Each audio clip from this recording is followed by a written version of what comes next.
All right, everyone. It's Monday, November 20th. We are here to chat with you all about the Virginia Tech loss to NC State.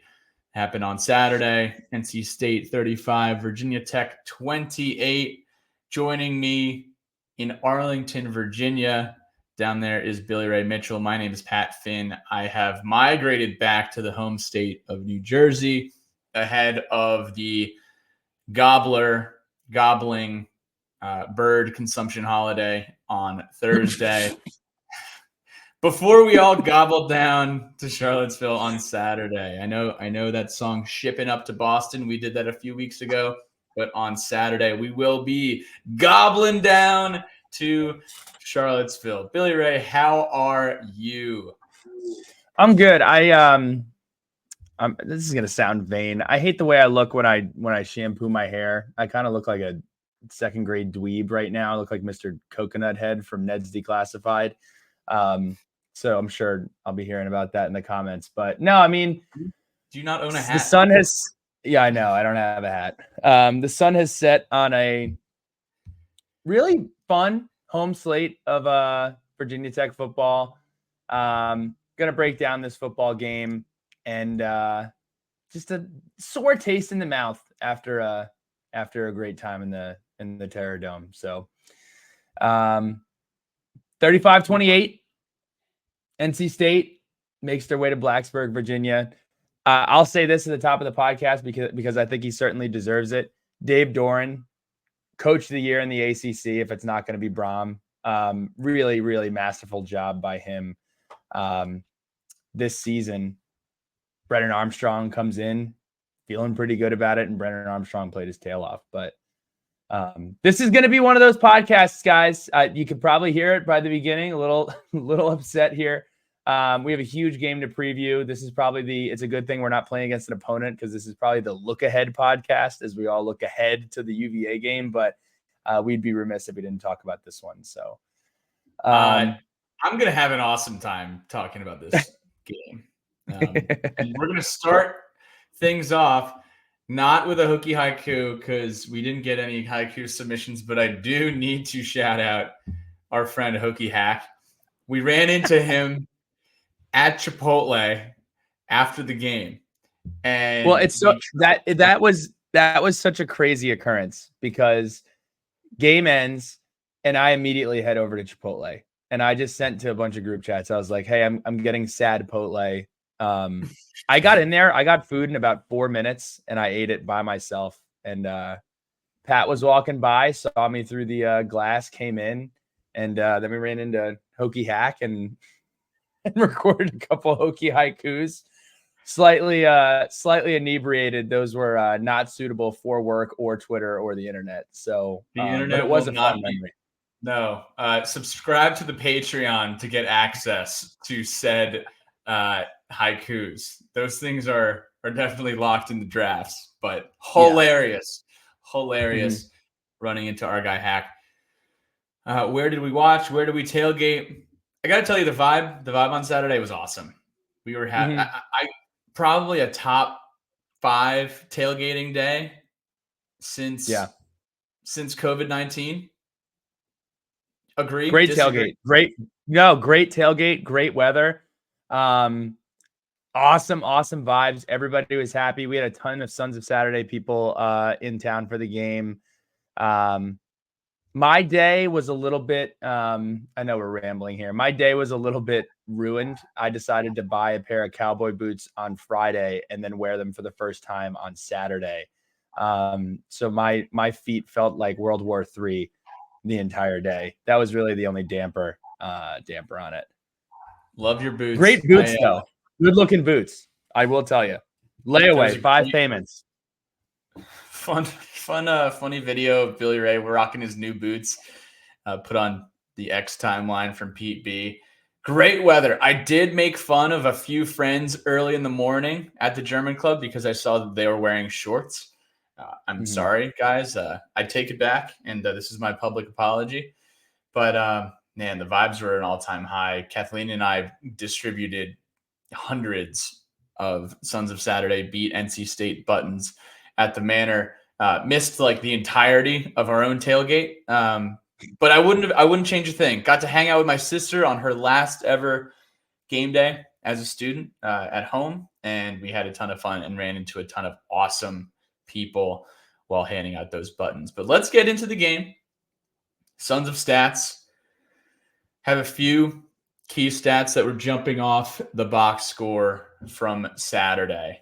The first one, time of possession in the first half. It was roughly 21 minutes to 9 minutes in favor of NC State. They were holding on to the ball, picking up their first downs, and overall time of possession on Saturday, NC State 40 minutes, Virginia Tech 20. You talked about the first half.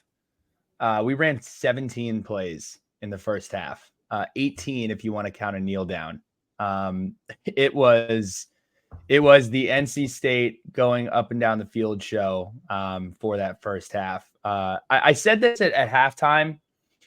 It really seemed like NC State out-ussed us, especially if you were to watch the game last week where Virginia Tech just absolutely dominates time of possession against Boston College, and that script was completely flipped in NC State's favor this week.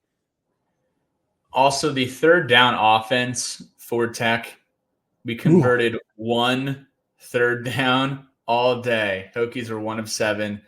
NC State, on the other hand, was 7 of 15, and they were also 1 of 1 on fourth down, which was a KC Concepcion touchdown.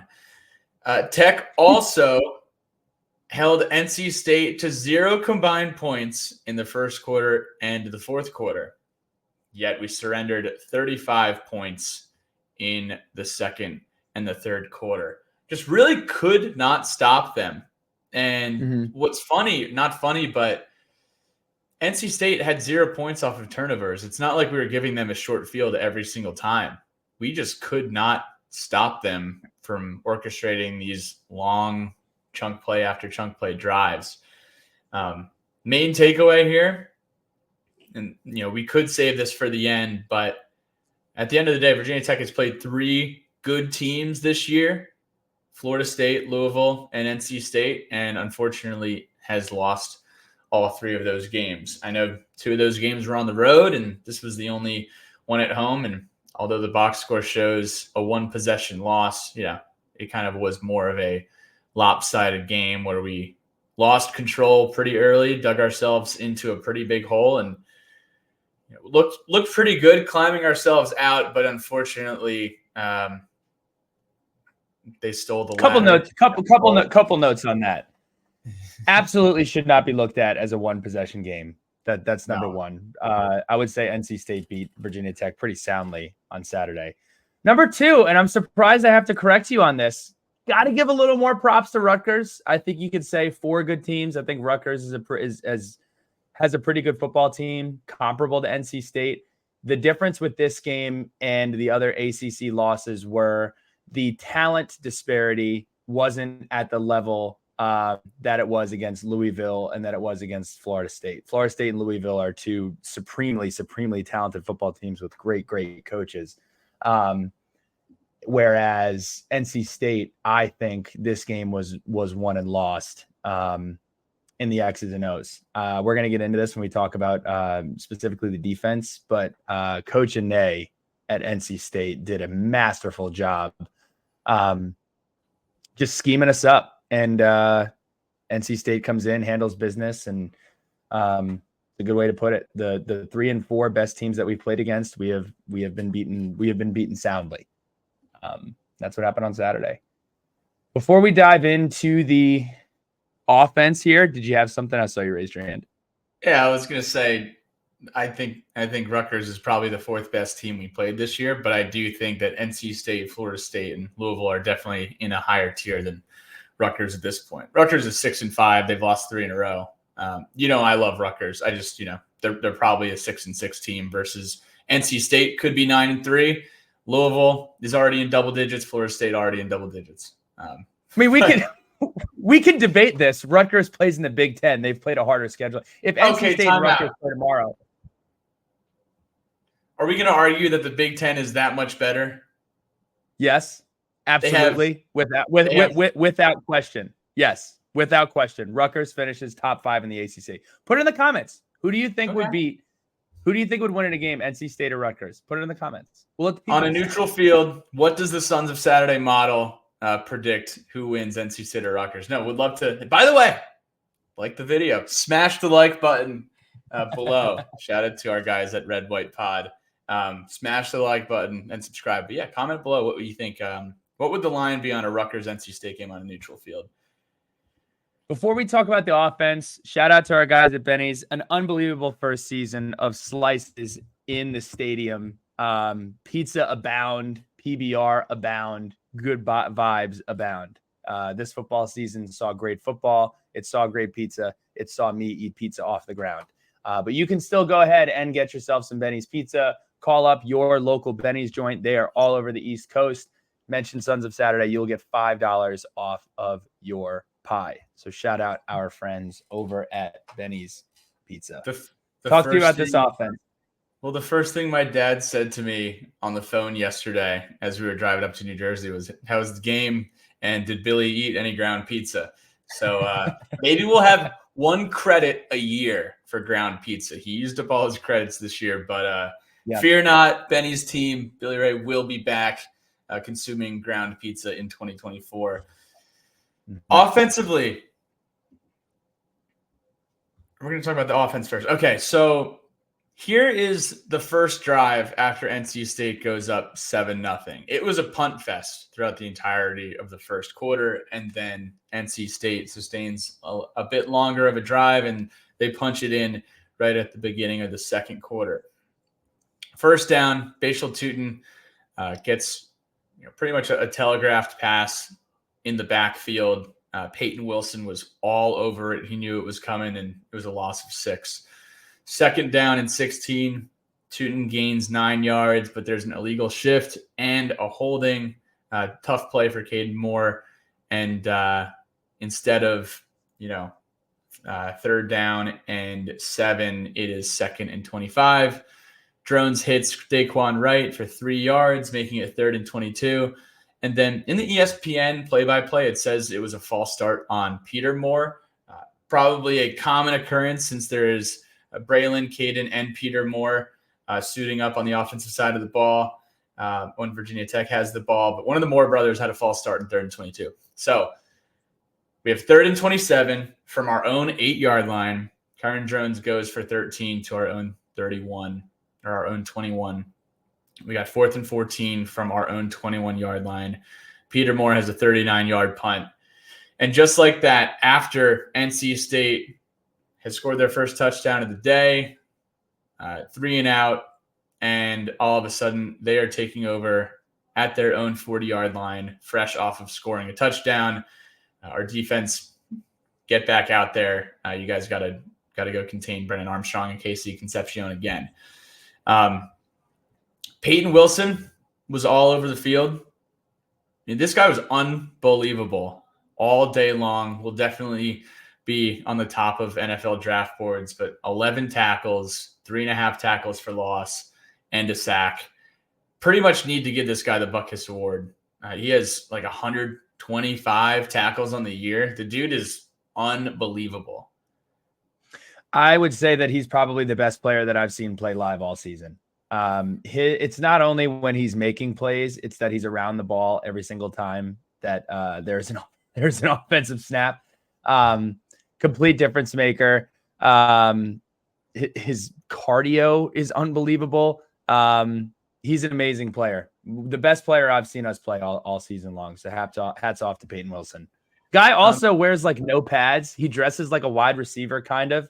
Maddie Gardner pointed this out. He's got his jersey rolled up. He's showing some 6-pack. He's got his pants rolled up to like his mid quads. No, I don't know how he plays linebacker dressed like that, but what an interesting observation. You won't get that on another podcast, but incredible player. So one thing I wanted to, we break out our offense and defense kind of saying what was good, what was bad. And this is a kind of a double-edged sword here. Virginia Tech the first 2 touchdowns we scored on Saturday were both in a did we score too fast situation where our defense has been on the field all day long. We mentioned in the first half, they were on the field for 2/3 of the time and 2/3 of the entirety of the game. Our first touchdown, one play, 47 yards, 11 seconds. And our second touchdown was 2 plays for 76 yards and 45 seconds after Jalen Lane's catch and run and a big play to Daquan Felton for a touchdown. These 2 drives for a combined 56 seconds and our first 14 points of the game were in the middle of NC State scoring 5 touchdowns on 5 consecutive drives. The last NC State touchdown was on a 4-play, 75-yard drive, to heighten their lead to 35-14. But you can't say that it's a bad thing when you're putting together big plays. But it was unfortunate that Virginia Tech's 2 first scoring drives of the game came so quickly, where our defense had to get right back out there after they'd been on the field all half and really all game. Yeah, I think aside from our defense's ability to schematically stop NC State, they were asked to be on the football field a ton. The one question that I really think needs to be posed at this point is the Bashaw-Tootin discussion with 2 carries, 1 reception for negative yardage. I did not see it from my vantage point. Understandably so. The reports are that Bashaw-Tootin was like visibly upset with his usage on Saturday. And it wasn't just Tootin. There were, I believe, 3 total carries by running backs the entire afternoon. And look, I understand we're battling back. We're down most of the football game. You're playing catch up. But again, it comes back to like, who is Virginia Tech, right? And Virginia Tech is a team who has been able to establish the run in most football games following the Rutgers game. We established the run in the Marshall game, then we went away from it. And we were just kind of playing a game that we hadn't played all season, and I didn't really understand it. I don't think that regardless of what the score is, you can completely go away from a guy like Bashaw-Tootin, who has been the most productive player on our offense all season long, outside of the quarterback position. So just a little head scratcher for me. I thought the utilization of Bashaw-Tootin was odd. That's just kind of how I feel about it. Yeah, if you look at the stat sheet, it doesn't show that he had a reception. So he was actually utilized in the passing game, but it was behind the line. So pretty much plays as a lateral. But he did not get a carry until the 3rd drive of the game. And, there are some other plays that don't show up on the stat sheet that were negated from penalties as well. But I think there's just not much commentary, or why would we get away from leveraging? Is Tootin our best player on offense? You can make that argument. Why is he getting the ball, 1 or 2 times in the first half? Just doesn't really make sense. Malachi Thomas, you could say the same thing. We have 2 really strong running backs. Coach Price said, 2 or 3 weeks ago, I'd put these guys up against anyone in the country. So just confusing why we did not lean on them a little bit more, especially after last week, where running the football really helped us dominate the football game. So hoping to see a lot of him next week. Yeah. Hoping to see a lot of him next week. Flipping over to the good side of things, Kyron Drones, 225 yards passing, 3 touchdowns. I was specifically impressed with how he threw the football down the field. Again, he was asked to do a lot. You look at his 17 of 30 line. I think it could have been much better. Several drops. We had a big one from Felton on a curl on the home side of the field. We had a big play down the field to, I believe, Jalen Lane. I think it hit him in the face. No, it wasn't hit in the face as egregious as the West Virginia game, or maybe the punt return in Georgia Tech in 2019. But 2018, I do think that we had some drops there. And on the positive side of things as well, we did finish with 28 points. So those are a couple things you can hang your hat on. Yeah, I mean, if there's really one thing that we've identified and can point at as a big time success this season, it's finding our quarterback and finding a guy that gives us an opportunity to score points. And that is Kyron Drones. He can be a game manager, but he can also really just punch in the throat. Made some really awesome throws. Just whether it is when he rolls out to his right and hits someone on the run, like I feel like a few times this season he'll roll out, stretch the pocket, and hit Jalen Lane in stride, and then Lane will go for, another 20 or 30 yards. I feel like we've seen that countless times. The deep ball to Felton is so dangerous. And Daquan Felton has been awesome this second half of the season. And then really just seeing his athleticism as well. There was that one trick play reverse throw to Jalen Lane where Drones rolled out to his right and then kind of did like a jump throw back across the field to Jalen Lane. And then Lane used his athleticism and found a few holes and picked up a good chunk. I will say there were a few throws just from watching the condensed game where Drones hits the receiver, but just a little high where they have to go up and get it a little bit.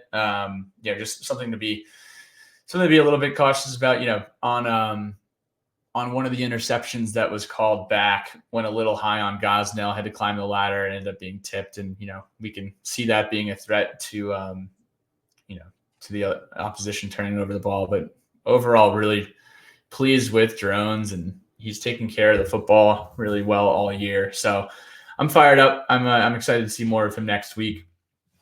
And then we have to talk about our guy, Xavier Turner-Bradshaw, Billy Ray.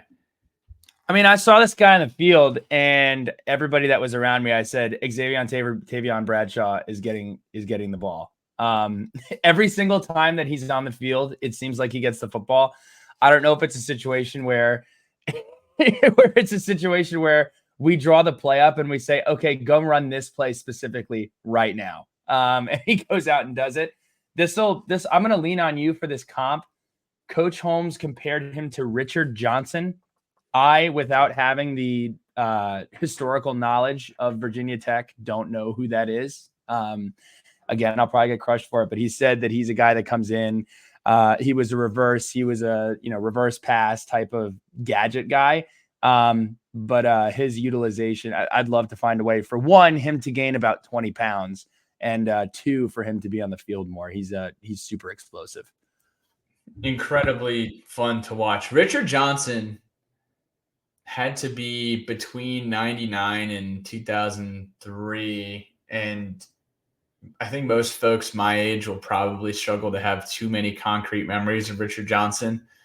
Would love if anyone wants to point out any tape, because we'd love to show you some Richard Johnson tape. I want to say that I had GameCube and I had NCAA 2003, the one with Joey Harrington on the cover. Joey Harrington, he's like pointing at the camera. And I want to say Richard Johnson was on that roster, 2002, perhaps. We're number 12, but love a good Coach Holmes comp. Got to hang out with Coach Holmes. That was awesome. Xavier Turner-Bradshaw, first touch of the game, trick play. Everyone is going with Jalen Lane, and this was right after Bashal Tutin sets us up real nicely on a 50-yard kick return. And Turner-Bradshaw just takes it 47 yards to his house, untouched. And this guy is insanely fast. If you watch the end of the clip, it legitimately looks like he needs to put on the brakes, or he might need new brake pads or something. Might need to take the wheels in for service at the Honda dealer XTB. It's almost like he couldn't decelerate. He was going that fast. Really impressed with what we saw out of him. I think every single time he gets the ball, everyone stands up out of their seat. And yeah, unfortunately, we scored too quick. The D had just been on the field for a real long drive, and they had to go on right after that. But really impressed, and I can't wait to see more of him.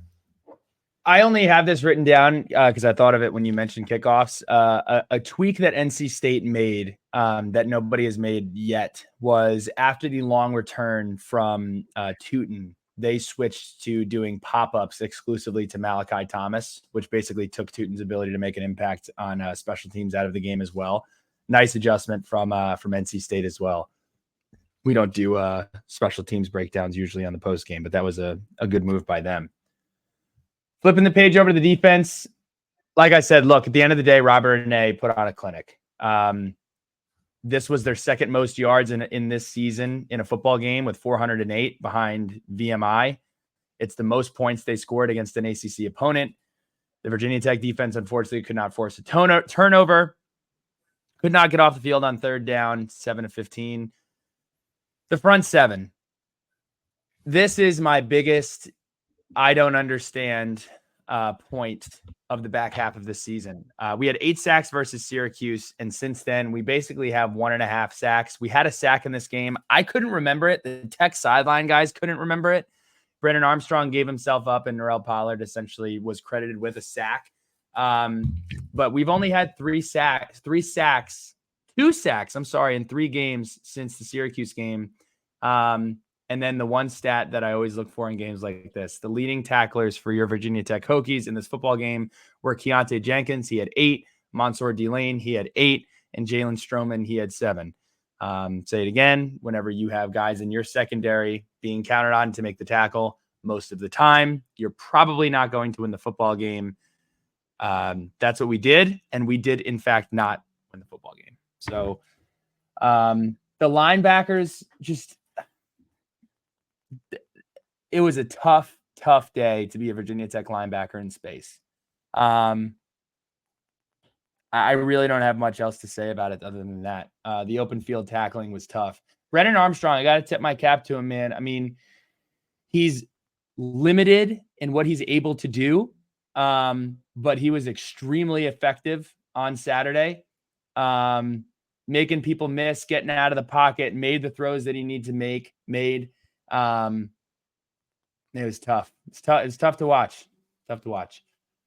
I mentioned this before, how NC State scored touchdowns in the second and third quarter on 5 consecutive drives. And I knew going into this game, I mean, the under was 42. We thought it was going to be low scoring.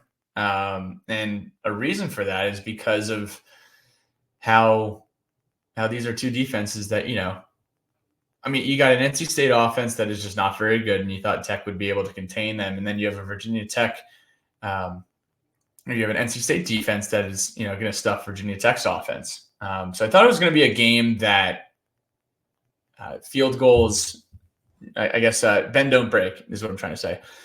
I thought it was going to be a bend don't break game for both teams, and whoever could turn their field goal opportunities into touchdowns would win the game. And we actually didn't see any field goals in this game, but it was really that NC State stretch where we just could not stop them. Brennan Armstrong had 4 total touchdowns, 18 to 26 for 203. Was particularly strong on the ground for 89 yards. Early on, the linebackers had really no ability to contain Casey Concepcion. And we knew going in, he was really the biggest difference maker on their team. Had 7 receptions, 63 yards, 2 touchdowns, and then ran the ball for 9 carries, 44 yards for a long of 11. He also threw a touchdown on that trick play as well. Knew that this guy was going to be someone who's going to be a Swiss Army knife for NC State, and kind of just failed to contain him. Every single time he touched the ball on their first touchdown drive, it's either going for a first down or a positive chunk of yardage, and that kind of set the tone for NC State throughout the entirety of the game. The first touchdown drive for NC State, we were beat on 2 trick plays, and then 4th and 1, they isolated KC, and he easily got into the end zone.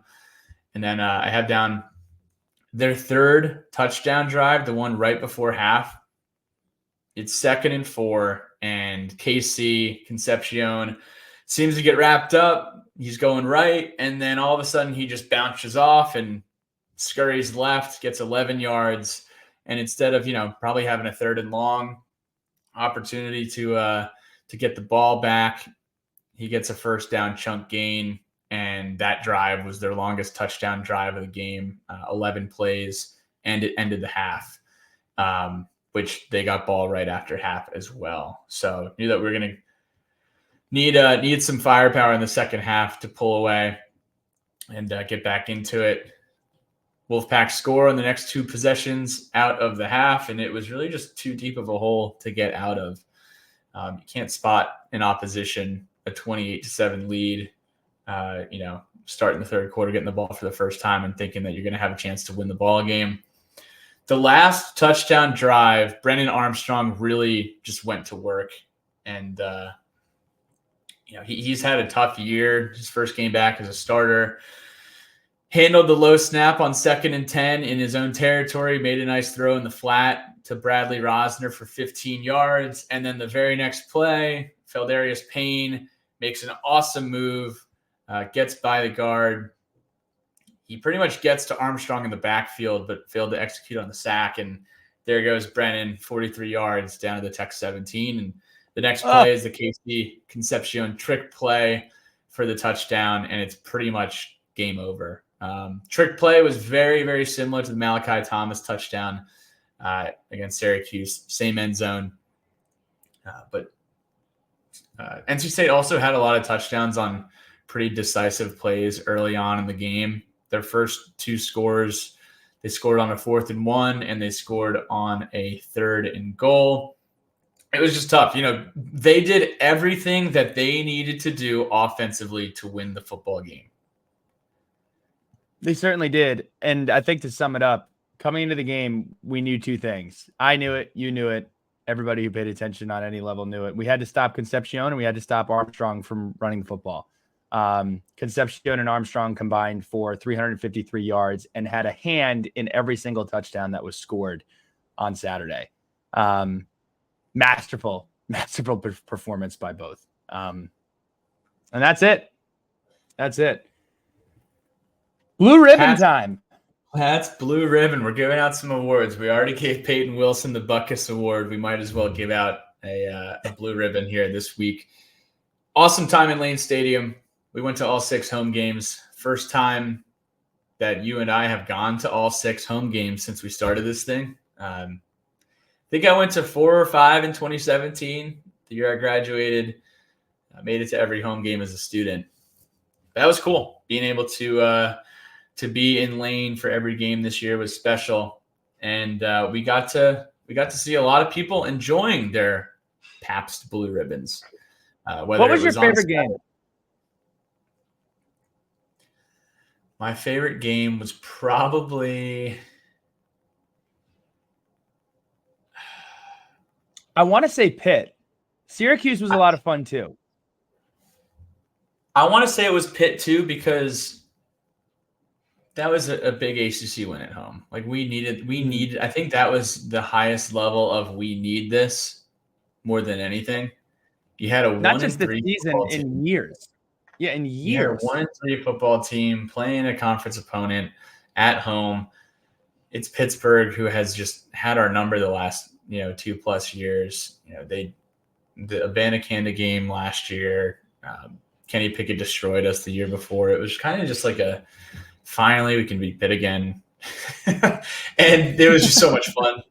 So much fun at the Pitt game. That was my favorite game, I think. But I had an awesome time at all the games. But yeah, it's the blue ribbon goes to a great year in Lane Stadium. Went 4-2, which if you told me we would have went 4-2 in August at home, I would have probably told you we would have won 7 games this year. So here's to hoping we could get number 6 on Saturday. But a good year for Benny's and a good year for PBR. Lane Stadium, only stadium in America in college football where you can buy PBR. I don't know if they're trying to move into new stadiums next year, but I really like being having that exclusive deal. Yeah. So keep it up. We got some cool PBR shirts on Saturday too. Was rocking mine in a few pics. We'll have to upload them. One big thing. The question of the day from us, and I think this has been debated a little bit, is what was more fun / more significant? You look at these home slates from 2023 and 2019. Pat, why don't you take 2020 through 2019? I'll take 2023. Walk me through the journey of 2019 at home. Okay, let's just set the table real quick. So we are comparing the 2019 home slate, the 6 games we played at home, against the 2023 home slate. And the criteria here is what was more significant and what was more fun as a fan. So 2019 have this rough game against Furman at home. Mm-hmm. Orange chrome helmets. I want to say we won the game like 24-17, but it was an absolute nail biter at home. People were pretty uneasy about the whole Furman situation. Did we play 7 games at home in 2019? I'm going to look this up real quick. I thought I could do it off the memory, but here we have them written down right here. Unless we're missing one, it was Furman, Rhode Island, Duke, UNC, Wake, Pitt. Like I have this weird feeling that we played ODU at home in 2019 because I feel like we definitely did. Yes. Okay. We played 7 at home. So that gives a little more juice to 2019. We did play 7 games at home. So let's start over. We go up to Boston College and we lose. Awful.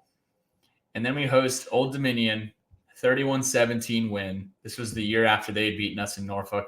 This was Eric Kuma's first time back at Lane Stadium. I'm even just looking at this now. Attendance, 57,000 at this game.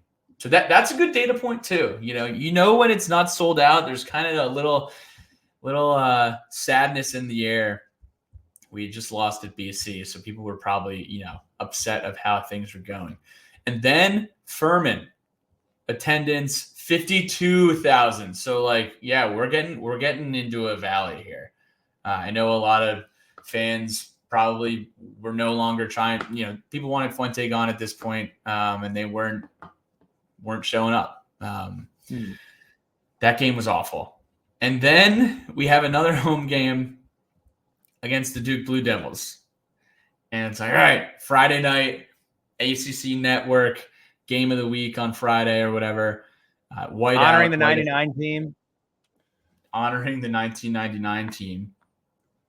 Tech goes up 3-0 at the end of the first quarter. Like, all right, open an ACC play. Got the lead going into the second quarter. And then all of a sudden, Duke scores 21 in the second and blows us out. 45-10. Attendance, 59,000. So we're like, all right, between ODU, Furman, and Duke, this has not been very fun so far. And let's listen, Billy Ray, fun is part of our criteria that we're evaluating this on. So I'm not having fun in 2019, okay? I was at the Duke game. It was awful. I took PTO, Not everyone gets a lot of PTO. So every PTO day, can't take it for granted. Then all of a sudden, we change quarterbacks. This guy named Hendon Hooker starts for us. We go to Miami and win 42-35 and pick them off a few times. Awesome. Juice back in. All right, so it's October 12th. And we have to play Rhode Island at home. Man, this schedule stinks. Beat Rhode Island 34-17 in front of a crowd of 51,000 people. I'm having a hard time believing these numbers. 51,000 people. And mind you, this is before the COVID-19 pandemic where these people who are, missing these games, they're going to miss a whole nother year of Hokie football. So I wasn't at the Rhode Island. That is some brutal hindsight.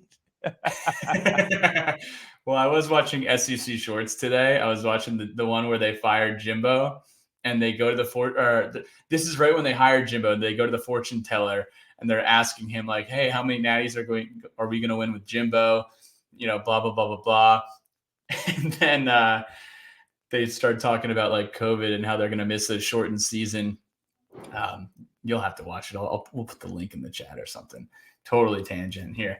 So then after the Rhode Island game, it's homecoming, and we play like the best game of all time in front of a sellout crowd. And it goes to 6 overtimes, and we win the football game, and it was unbelievable. And we're like, all right, like we're having fun again. People are actually enjoying time in Lane Stadium. This is great. This is Bud Foster's last year, mind you. So, we got to show out for Bud as well. But we're starting to have fun again. Tech goes up to Notre Dame. Hendon Hooker is hurt. Quincy starts and lose a heartbreaker 21-20 against the 16th ranked Irish up there. But at a conference, we still only have one conference loss. So let's go beat Wake Forest at home, where Bud Foster is going to be honored. And we crushed Wake Forest 36-17. Very similar Ranked vibes Saturday. Ranked Wake Forest, our first ranked win in Lane Stadium since 2009, which is just a wild stat. And that was in front of a sellout crowd who was excited to see Virginia Tech dominate. And then we go to Georgia Tech and beat them 45-0 and have another awesome time. Wasn't there. Billy Ray was there, Bobby Dodd, that day. And then we finish it up. A lot of Hokies were there too. And we finish it up and shut out Pittsburgh 28-0. Surprising crowd, 55,000. Very surprising number here. Tough weather day. Tough weather. Was a tough weather day.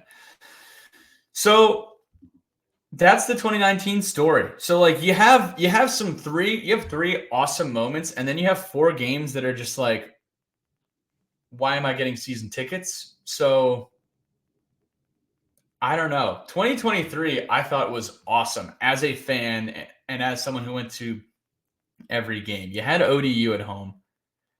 I used to see game of the week, 8 p.m. Yeah. Avenge a loss from last year. That's always good. Start off 1-0, always good. The Purdue game is the one anomaly, the one exception we've been talking about how, it just doesn't count because of how strange that was. You get a 6-hour weather delay. I don't think you can do that in this. You can't do that in this exercise. It's part of the story. Hey. I'm not doing it for the exercise. I'm just doing it in general, okay? The exercise, obviously, we said it last week. There are people who flew in from California. There's probably some people who are international, and the only game that they could go to was Purdue. Might have been their first ever Virginia Tech game. These people, that is a sample size, and that is data, and it counts. I say it tongue-in-cheek. Come on, you should know about tongue-in-cheek. I'm just letting people know who stumbles across this. I do think that's on the experience scale. Not a selling point, but was the strangest day in Lane Stadium history. And then you got 3 just all-timers in a row.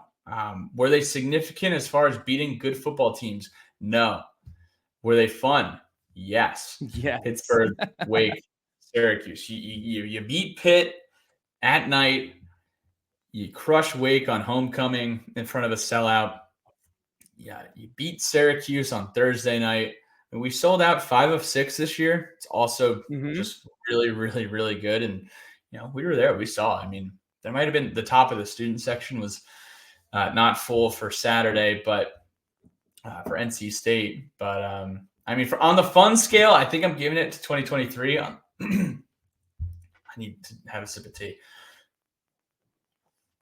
On the significant scale, it's 2019. I think we can all agree with that. But probably the most 2 fun football seasons at home in the last 5 or so years. And I think there's nothing like winning at home as far as positive contributions for your football program and keeping people engaged and yeah. My only qualm with that is I think if you're power ranking these games, the UNC 6 overtime game is eons above every game that is on the rest of this list. And I think number 2 is Pittsburgh because of just the significance of it and beating a Pat Narduzzi team that was really solid that year.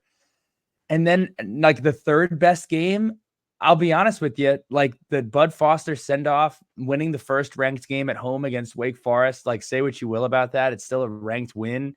I think 2019. I'm not trying to be sold on this. I know you're not trying to be. I know you're not trying to be sold on it, but I think if you're arguing, you just said that 2019 wins because of significance. I think it also wins in terms of fun. They just had a bunch of other crap sprinkled in on it. Yes, but with Rhode were you Island. there for ODU? Were you there for Furman? Were you there for Rhode Island? Were you there for Duke? If we're evaluating the entirety of the resume, those are some quad 4 losses just for being on the schedule. They certainly are. I understand Carolina, Wake, and Pittsburgh. Those are all quad 1 wins. No, they're quad 1. They're quad 1 fun. Those are the 3 most fun if you put all of these games in a basket. If you put all of these games in a basket, those are the Kit Kats, and those are the 3 Musketeers, and those are the Snickers of the options in the Halloween basket. I'm grabbing those 3 first. That's what I'm saying.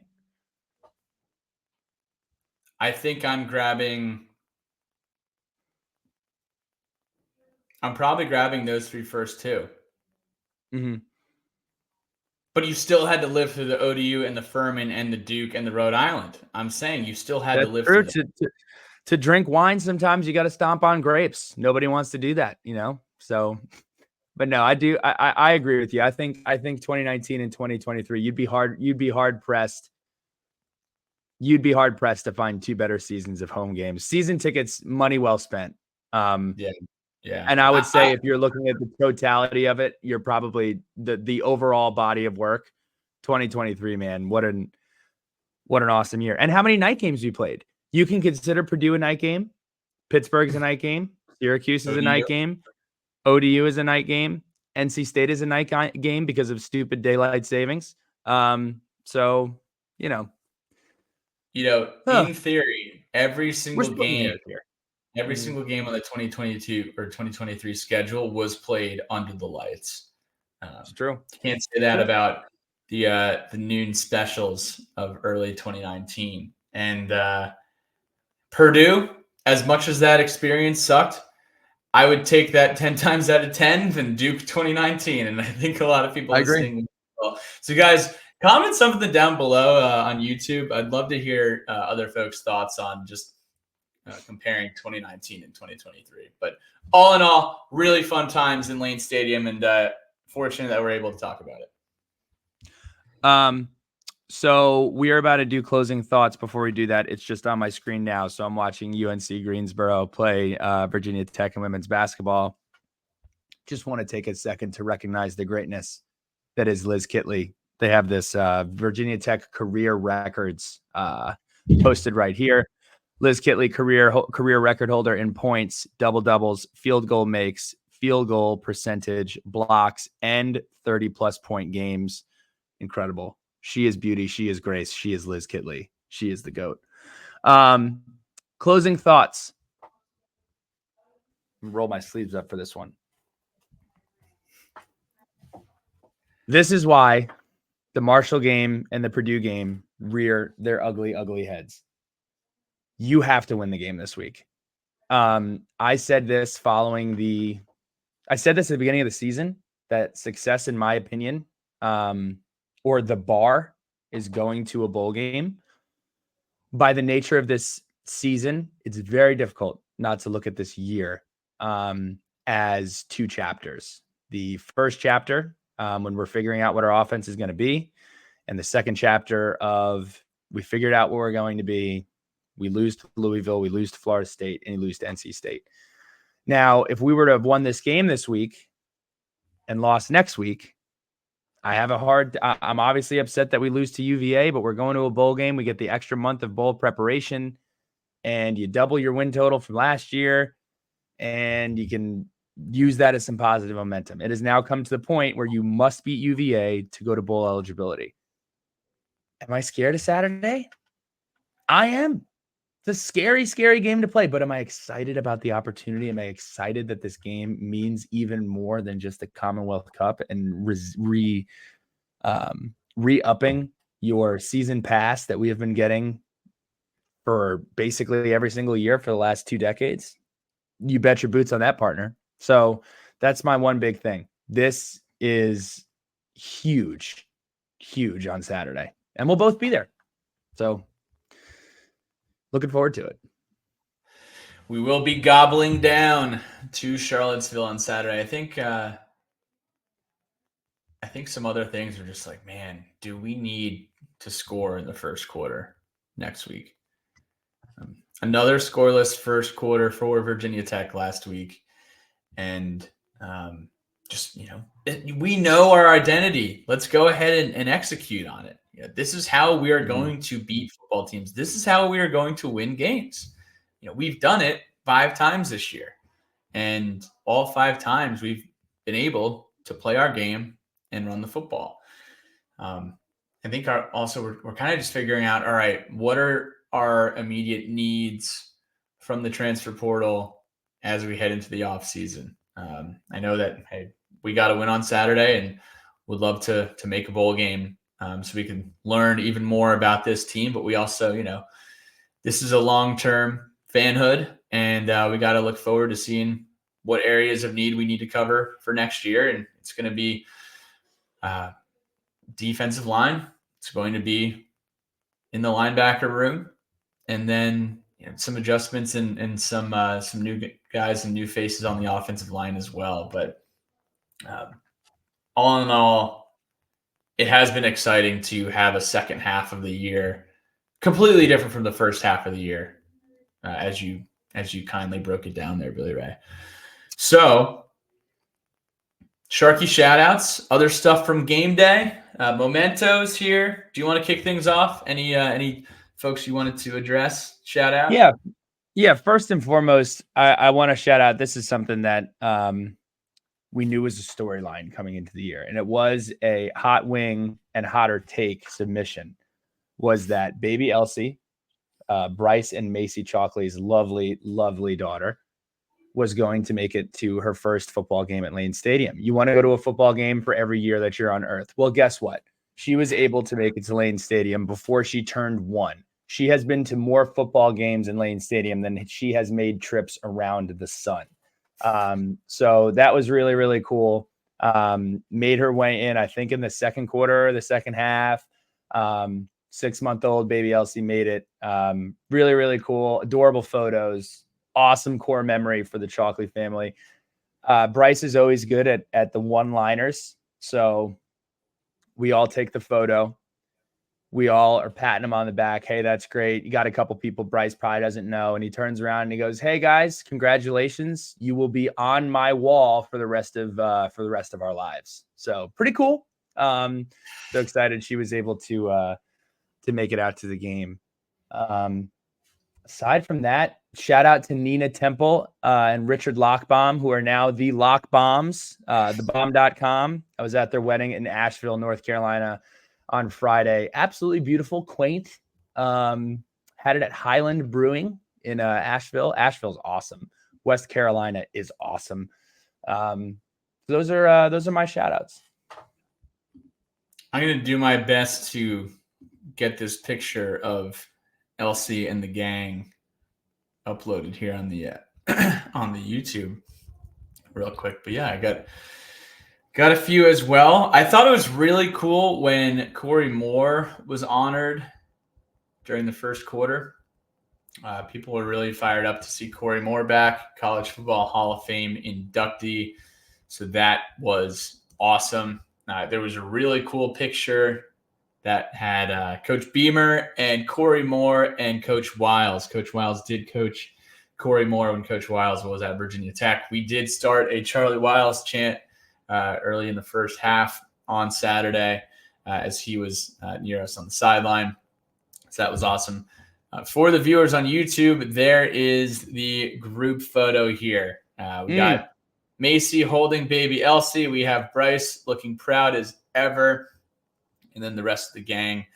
Special shout out to Coach Holmes getting in there as well, making the journey from Colorado. This is the great Centennial. Is that what they call Colorado? He's somewhere. I think he's in Castle Rock, between Denver and wherever Air Force plays. What is that called? Something Colorado Springs, baby. Yeah, Colorado Springs. The Springs. Yeah, but the critters were out. The critters were out all day on Saturday. You had Elsie making it to her first game, and then you had the Barlow critters running around. I believe Nolan and Kellen, cute kids hanging out in Section 5 in the front row. And then Ainsley Clare-Hagan was joined with O'Neill and O'Neill's parents. Great to see them as well. Shout out to my guy Linwood Moore. Just always looking out. Always looking out. Special guy. Love my guy Linwood. Ran into Zach Hoban and Eddie O at Sharkies. Hung out with them a long while. Probably see them in Charlottesville here this upcoming weekend. Have to part a Sharky shout out there. Shout out to JJ at Sharkies as well. Got to catch up with him on Saturday. Did have some notes. The club soccer team. So when I was at Salesforce, I worked with Bill Bodziak, and Bill wanted me to drop a note here to shout out the folks on the Virginia Tech men's club soccer team who did some awesome things this season. They had an undefeated regular season, and they won regionals in Richmond in October. And so when you win regionals, you get invited to nationals, which this year was in Austin. They beat Colorado 2-0, and they tied UCLA in their group. So they qualified for the knockout round, tied Missouri 0-0 after overtime, and then Tech won in PKs. In the Elite Eight, they went with toe-to-toe with Rutgers. A lot of Rutgers matchups this fall. Went to overtime. Tech won 2-1. And then in the Final Four, they beat Ohio State in overtime. It scored with minutes remaining to win 1-0. So you got 3 back-to-back overtime or penalty kick finishes. The Cinderella run comes to an end after losing to the 12-time champion BYU, but the boys can hold their heads high, representing Tech and their families in amazing fashion this year. It's a student-run team. There's no coaches, and they're nearly 100% student-financed. Follow them on Instagram at VT Club Soccer. Got some cool pictures here as well that I wanted to share. A little bit of a three picture collage here on the screen. But shout out to our guys. They finished ranked number 2 in the country for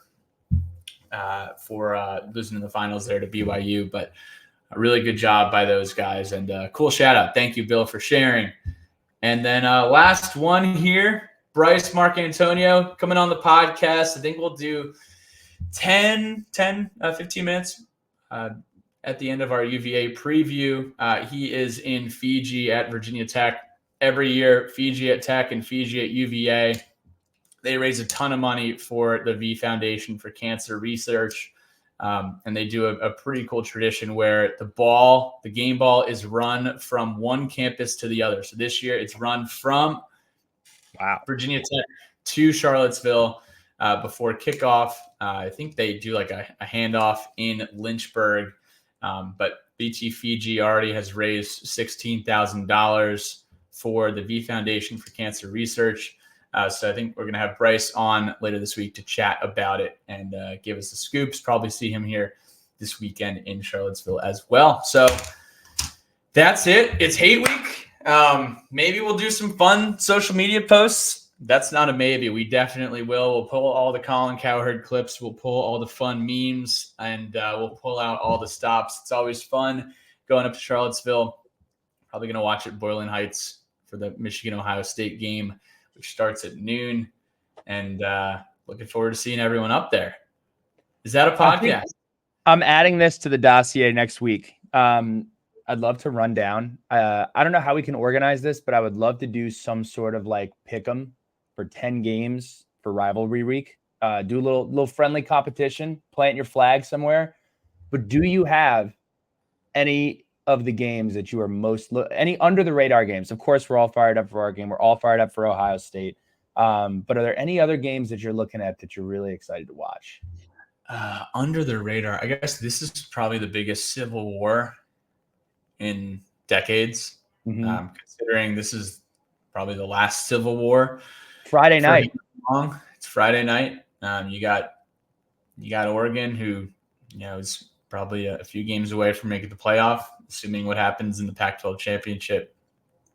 You got Oregon State, who's the best Oregon State team in a while. You got the Egg Bowl. I don't know if that's that exciting this year. I'm sorry, Billy Ray. North Carolina, NC State should be a battle.